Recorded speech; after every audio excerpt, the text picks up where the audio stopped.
கடந்த தினம் தேர்தல் தோல்வியை குறித்து தெரிவித்த கருத்துக்களை மாற்றிய எம்மணி எம்எல்ஏ தான் தெரிவித்த வார்த்தைகள் தவறானது என்று ஒப்புக்கொண்டுள்ளார்.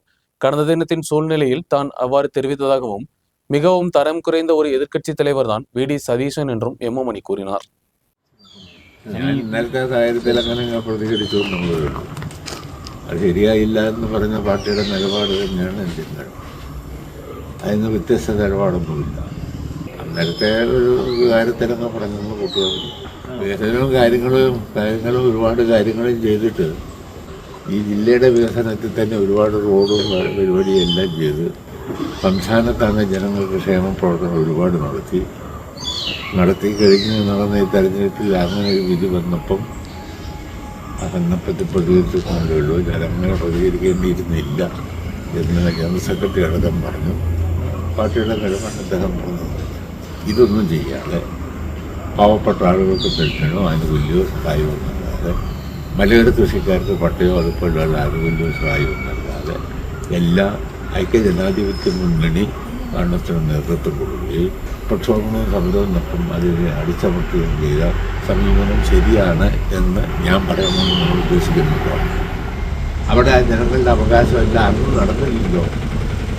പക്ഷേ അതിന് വ്യത്യസ്തമായി ഇടതുപക്ഷ ജനാധിപത്യ മുന്നണി ഗവൺമെൻറ് അത് കമ്മ്യൂണിസ്റ്റ് പാർട്ടിയുടെ ചരിത്രത്തിൽ കേരളത്തിൽ പരിപാലിച്ചുകൊണ്ട് എല്ലാ ഗവൺമെൻറ്റും ഇപ്പോൾ തുടർഭരണം കിട്ടിയ സഖാവ് പിണറായി വിജയൻ നേതൃത്വത്തിലുള്ള ഗവൺമെൻറ് ആ ഗവൺമെൻറ്റുകൾ ചെയ്ത ക്ഷേമ പ്രവർത്തനങ്ങൾ മറ്റേതെങ്കിലും ഗവൺമെൻറ് ആന്റണിയുടെയോ കരുണാകരൻ്റെയോ അതിന് മുമ്പ് ആർ ശങ്കറിൻ്റെയോ ഏതെങ്കിലും ഗവൺമെൻറ് ഈ സംസ്ഥാനത്ത് ഞാൻ ചോദിക്കുന്ന രാഷ്ട്രീയ പ്രവർത്തകർ ഞാൻ സ്വർഗരാജ്യം കിട്ടാൻ വേണ്ടിയാണോ പ്രവർത്തിക്കുന്നത്? എനിക്കൊരു സാമൂഹിക വീക്ഷണമുണ്ട്, സമൂഹത്തോണ്ടൊരു ഉത്തരവാദിത്വമുണ്ട്. അതിൻ്റെ അടിസ്ഥാനത്തിൽ എൻ്റെ പാർട്ടിക്കൊരു കാഴ്ചപ്പാടുണ്ട്. ആ കാഴ്ചപ്പാടിൻ്റെ അടിസ്ഥാനത്തിൽ രണ്ട് പ്രവർത്തിക്കുന്നത് പറഞ്ഞ മനസ്സിലായില്ലേ? ആ കാഴ്ചപ്പാടിൻ്റെ അടിസ്ഥാനത്തിൽ പ്രവർത്തിക്കുന്നത് കൊണ്ട് തന്നെയാണ് കരുണാകരൻ്റെ ഗവൺമെൻറ്റോ ആർ ശങ്കറിൻ്റെ ഗവൺമെൻറ്റോ ആൻ്റണിയുടെ ഗവൺമെൻറ്റോ ഉമ്മൻചാണ്ടിയുടെ ഗവൺമെൻറ്റോ ഈ സംസ്ഥാനത്ത് നടപ്പിലാക്കാൻ കൂട്ടാക്കാത്ത ക്ഷേമ പ്രവർത്തനവും ജനക്ഷേമ പരിപാടികളും എല്ലാം ഈ സംസ്ഥാനത്ത് നടന്നത്. ഇന്ത്യയിൽ ഏത് സംസ്ഥാനത്തെ കഴിഞ്ഞും മാറിയ ഒരു സംസ്ഥാനവും ജീവിത ക്രമമാണ് കേരളത്തിൽ നിന്ന് സ്ഥാപിച്ചതിൽ കമ്മ്യൂണിസ്റ്റ് പ്രസ്ഥാനത്തോട് പങ്ക് നിസ്സാരമാണ്. അത് അവർ പറഞ്ഞതിനകത്ത് വീടുകളാണ് അവിടെ ഒന്നും ചെയ്യാതിരുന്നത്. നമ്മുടെ കാര്യങ്ങൾ അതിൽ നിന്ന് വ്യത്യസ്തമായി നല്ല കാര്യങ്ങൾ ചെയ്തപ്പം എന്തെങ്കിലും ന്യായം പറഞ്ഞു നിൽക്കണ്ടേ? അതിനുവേണ്ടി പിന്നെ കോൺഗ്രസിൻ്റെ നേതാക്കന്മാരോ യു ഡി എഫ് നേതാക്കന്മാരോ എന്തെങ്കിലും പറഞ്ഞതാണോ? അത്രയേ ഉള്ളൂ. അതുകൊണ്ട് കേൾക്കെ ഇന്നലെ ഞാൻ പറഞ്ഞതിനകത്തെ പ്രതികരണത്തിനകത്ത് പാർട്ടി തള്ളി പറഞ്ഞിട്ടുണ്ട്. MAV തള്ളി പറഞ്ഞു എന്നാണ് ഞാൻ മനസ്സിലാക്കിയിരിക്കുന്നത്. ഞാൻ കേട്ടില്ല. പാർട്ടിയുടെ അഭിപ്രായമാണ്. CPI എന്നാ പറഞ്ഞെന്നുള്ളതൊന്നും എനിക്ക് വിഷയമില്ല. എൻ്റെ പാർട്ടിയുടെ നേതൃത്വം പറഞ്ഞത് 100% ഞാൻ അംഗീകരിക്കുന്നു. ഞാൻ അങ്ങനെ പ്രതികരിക്കേണ്ടിയിരുന്നില്ല എന്ന് തന്നെയാണ് എനിക്ക് തോന്നുന്നത്. അതിൻ്റെതൊക്കെ എന്തെങ്കിലും തെറ്റ് ഇടതുപക്ഷ ജനാധിപത്യ മുന്നണിയോ അതിൻ്റെ ഗവൺമെൻറ്റോ ഒന്നാം പിണറായി വിജയൻ്റെ ഗവൺമെൻറ്റോ ഇപ്പോഴത്തെ ഗവൺമെൻറ്റോ ചെയ്തു എന്ന് ഞാൻ കരുതുന്നില്ല.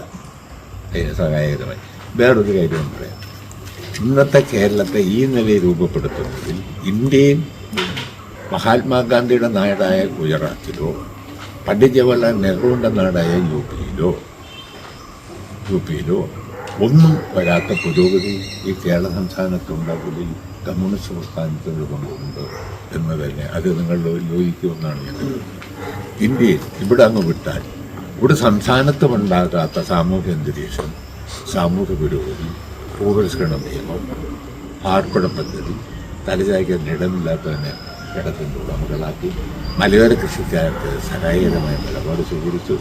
അത്തരം നിലപാടുകളെല്ലാമാണ് കേരളത്തിലെ LDF ഗവൺമെൻറ് ഒന്നാം EMSൻ്റെ ഗവൺമെൻറ് മുതൽ എല്ലാ ഗവൺമെൻറ് സ്വീകരിച്ചത് എന്ന കാര്യത്തിൽ ആരെങ്കിലും തർക്കിക്കുമെന്ന് ഞാൻ കരുതുന്നില്ല.